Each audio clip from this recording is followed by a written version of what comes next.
dire, une déclaration ambitieuse. L'ambition, c'est que le président se projette pour un meilleur des Gabonais à travers tous les pans qu'il a développés, l'économie, le social et le culturel. Nous le recevons avec beaucoup de satisfaction parce que nous nous retrouvons là-dedans. Et c'est dans cette optique que nous avons soutenu sa candidature pendant la présidentielle, pendant la campagne électorale. Vous savez que le MCDL a soutenu la candidature de Brice Clotaire Oligui-Nguema et nous ne sommes pas surpris qu'il puisse se projeter pour les Gabonais et au nom des Gabonais. Ce que vous devriez reconnaître, c'est qu'il sort de l'armée, le président de la République, dont le pragmatisme est enseigné dans l'armée. Moi-même, qui vous parle, j'ai été militaire de formation, donc je suis, j'ai envie de dire, un officier de réserve. Et je connais ce qu'est l'armée. Un militaire, quand il se projette, il regarde s'il aura les moyens pour le faire et il réalise son projet. Je crois qu'avant de se prononcer, il a regardé tous ces pans, tous ces aspects pour voir ce qu'il peut réaliser. Tenez, je vous prends le cas de l'adduction d'eau et d'électricité. Moi, je vis à Libreville, dans un quartier appelé Bikele, et je n'ai pas d'eau. Je n'ai pas d'eau chez moi. Moi, ancien candidat à la présidentielle, cadre de la République, l'eau n'arrive pas à Bikele Rai. Vous comprenez que ce sont des, j'ai envie de dire, je ne sais pas comment qualifier la SCG. Je ne sais même pas comment qualifier les anciens gouvernants, parce que nous sommes quand même à Libreville, et c'est le grand Libreville, et nous n'avons pas d'eau à Libreville.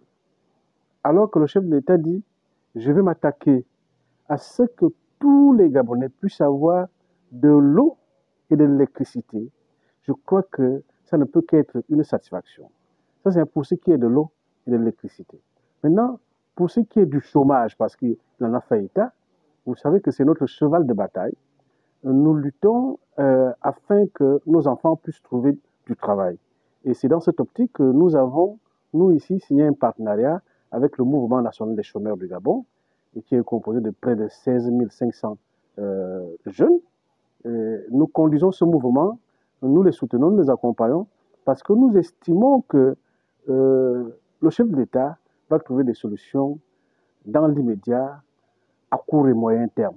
Et il n'a pas manqué de le dire, parce qu'il va s'attaquer au chômage. Parce que tout pays qui est gangréné par le chômage est voué à l'échec. Et nous sortons de cette investiture satisfaits de constater qu'il a pris tous ses bancs, tous ses pans. Il a évoqué la question de l'éducation et de la santé. Et nous pensons que pour y arriver, il faut créer les établissements de proximité. Ce qui ferait que l'enfant de Mbigou ne viendra pas à Mouela pour aller en 6e ou pour le lycée technique de Mouela. Donc, il faut créer ces établissements de proximité, tout comme les structures sanitaires de proximité. Et nous pensons qu'il va le faire parce que lui n'est pas dans la démagogie. Ce qu'il dit, il le fait aussi. Bien entendu, si vous êtes parti politique, c'est que vous avez des ambitions. Nous avons opté le 8 avril dernier, lors de notre congrès extraordinaire, à voter pour le candidat Brice Clotaire Oligui-Nguema, qui a été brillamment élu. Je crois que les gens qui ont suivi, les populations gabonaises qui ont suivi notre campagne peuvent en témoigner. Mais il n'en demeure pas moins que pour ce qui est des élections dites législatives et locales, nous allons y prendre une part active. Une part active parce que nous sommes un jeune et grand parti. Je dis bien un jeune et grand parti. Il ne sera pas question pour nous de laisser ces élections, de regarder à la télé le passage de ces élections. Je ne voudrais pas être dans la posture des anciens partis politiques, beaucoup d'anciens partis politiques qui n'ont leur existence que dans les sacs ou dans les voitures. Nous sommes un parti politique qui vit et qui est lisible sur le terrain. Et c'est dans cette optique que nous allons prendre part à ces élections, que ce soit législatives ou locales. Bien entendu, la plus belle femme ne peut donner que ce qu'elle a. Vous savez très bien que le MCVL n'a pas de moyens. Et nous allons faire avec le peu que nous aurions, comme d'habitude. Mais rassurez-vous, le MCVL aura les élus. Bien entendu, nous avons signé un partenariat avec le RDB, qui était une plateforme mise en place par le chef de l'État. Enfin, à l'époque, candidat. Maintenant, il est devenu chef de l'État. Je crois qu'il est en train de mener une réflexion sur comment faire pour avoir un instrument qui puisse accompagner sa politique. Ça pourrait être le RDB, ça pourrait être autre chose, mais nous pensons que nous sommes dans ce moule-là qui devrait accompagner le chef de l'État. Pas forcément en se muant en RDB, mais en accompagnant le chef de l'État, j'ai envie de dire, en étant partenaire.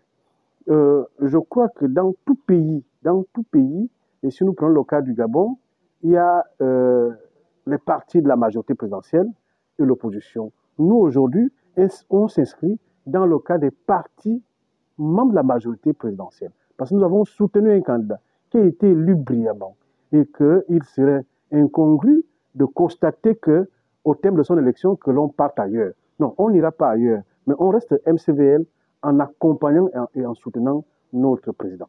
Je crois que le gouvernement doit mettre en œuvre la vision du chef de l'État.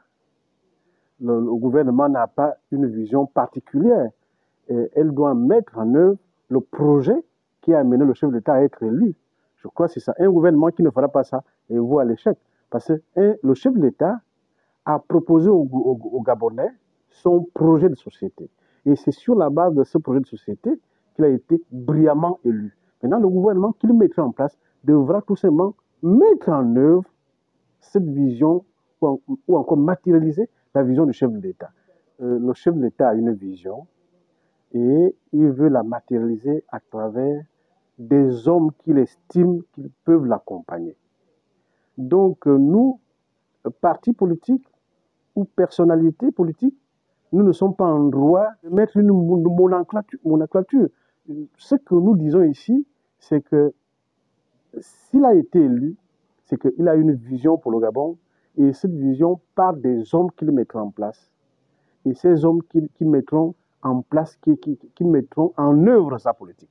Donc,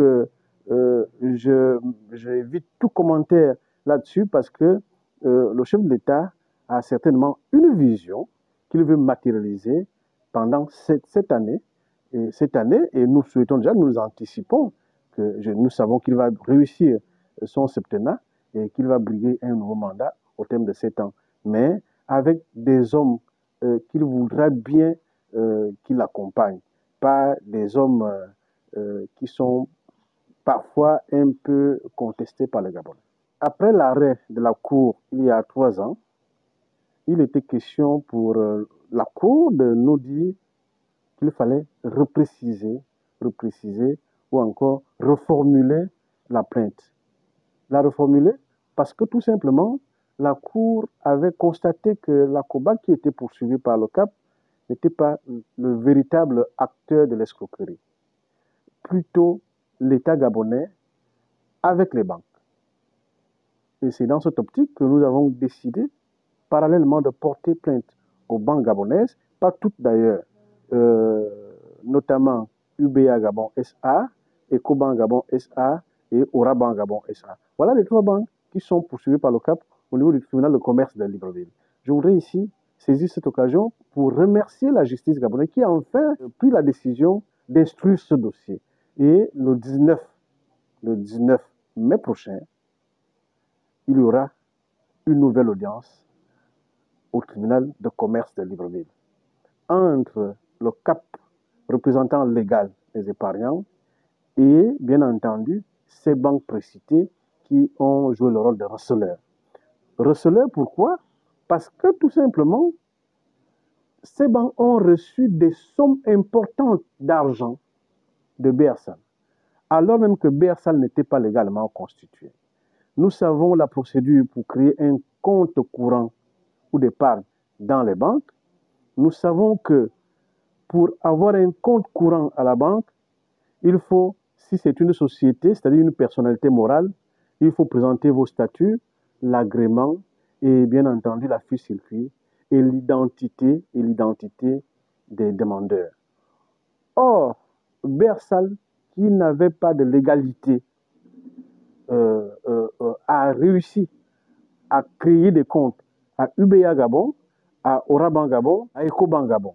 Donc, vous voyez que les banques ont joué dans la fraude, dans l'arcel, et c'est pour ça que nous sommes au tribunal afin que ces banques puissent nous payer un dommage de 49 milliards de francs CFA.